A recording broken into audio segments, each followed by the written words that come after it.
Good morning everyone, welcome back to my channel. তো চলে এসেছি আজকে নতুন ব্লগ নিয়ে। তো সকালবেলায় যেটা কাজ শুরু করে দিয়েছি আমি আমার কাজকর্ম। তো আজকে রান্না করছি, তো ডালিয়া বানিয়েছি, আলু ভাজি করেছি, এই যে এখন বানাচ্ছি হলো করলা চচ্চড়ি।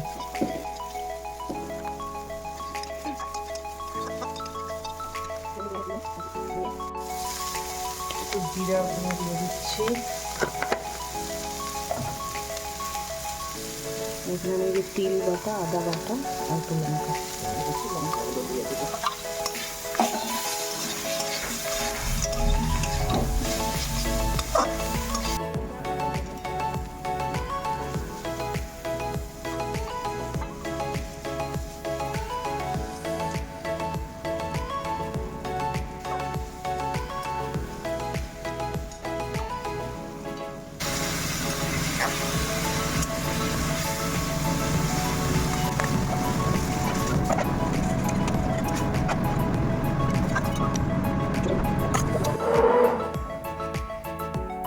তো রান্নাবান্না কমপ্লিট, এখন রেডি হব কোর্টে যাওয়ার জন্য।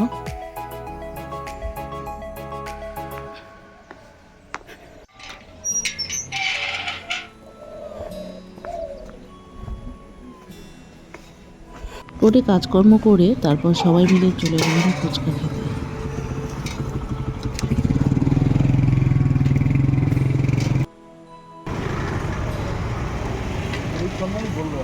কোনো কাজে ধরলে তার আগে আগে থাকবে আমি, এই যে আমি একটু কাজ করব তার আগে ও আসছে, ওর নাকি করতে হবে। তো আমার খুব খিদে পেয়েছে, কোর্টের থেকে এসেছি, এখন তাড়াতাড়ি কী খাওয়া যায়। তো আমি এখন চটপট একটু গোলা রুটি বানাবো।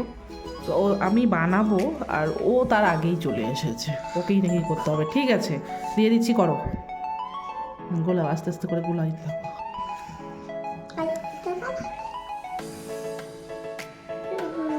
কেকের মতন মেসেজ দাও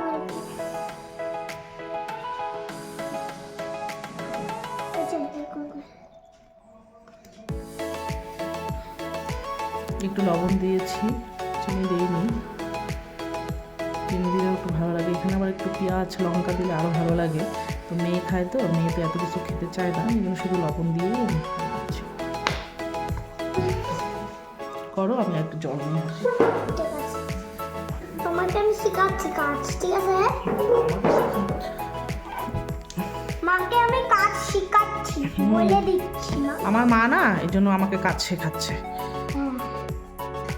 এটা একটু চিপকিয়ে গেছে, এই জন্য এটাকে আরো জল নিয়ে আছে, জল ঢালবে মা, আমি মিক্সি করবো। এটা কেকে ক্রিমের মতন হচ্ছে, আমরা কেকই বানাচ্ছি, হ্যাঁ না মা? যে তাড়াতাড়ি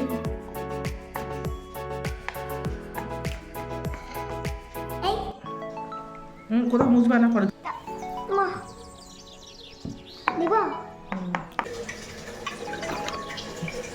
এখন আমি গোলা রুটিটা বানাবো। তো আমি একদিকে গোলা রুটিটা বানাবো আর একদিকে চা বসিয়ে দিয়েছি। মাঝে মধ্যে আমি এরকম করে সন্ধ্যার সময় বানিয়ে থাকি, আর চা দিয়ে খেতে কিন্তু বেশ ভালো লাগে।